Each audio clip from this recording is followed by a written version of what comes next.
Cinema വിശേഷങ്ങൾക്കും വാർത്തകൾക്കും ദാസനും വിജയനും ഈ ചാനൽ ഇപ്പോൾ തന്നെ സബ്സ്ക്രൈബ് ചെയ്യുക. പ്രണവ് മോഹൻലാൽ നായകനായെത്തുന്ന രണ്ടാമത്തെ ചിത്രമാണ് 21-ാം നൂറ്റാണ്ട്. രാമലീല സംവിധായകൻ അരുൺ ഗോപി സംവിധാനം ചെയ്ത ഈ ചിത്രം നിർമ്മിച്ചിരിക്കുന്നത് ടോമിച്ചൻ മുളകുപാടമാണ്.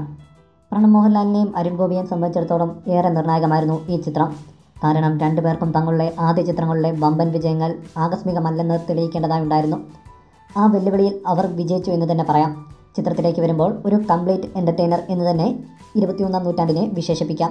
ആക്ഷനും പ്രണയത്തിനും ഹ്യൂമറിനുമെല്ലാം ഒരുപോലെ പ്രാധാന്യം കൊടുത്ത് എല്ലാത്തരം പ്രേക്ഷകരെയും പ്രീതിപ്പെടുത്തുന്ന രീതിയിലാണ് അരുൺ ഗോപി ഈ ചിത്രം ഒരുക്കിയിരിക്കുന്നത്.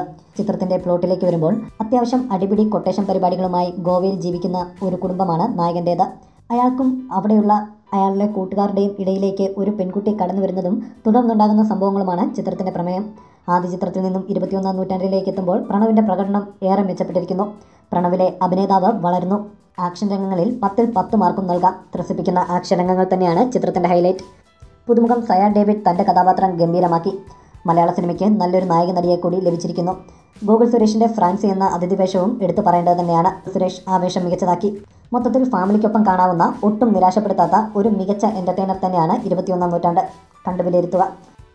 കൂടുതൽ സിനിമാ വിശേഷങ്ങൾക്കും വാർത്തകൾക്കും ദാസനും വിജയൻ ഈ ചാനൽ ഇപ്പോൾ തന്നെ സബ്സ്ക്രൈബ് ചെയ്യുക. വീഡിയോ ഇഷ്ടപ്പെട്ടെങ്കിൽ like, share, comment. Thank you.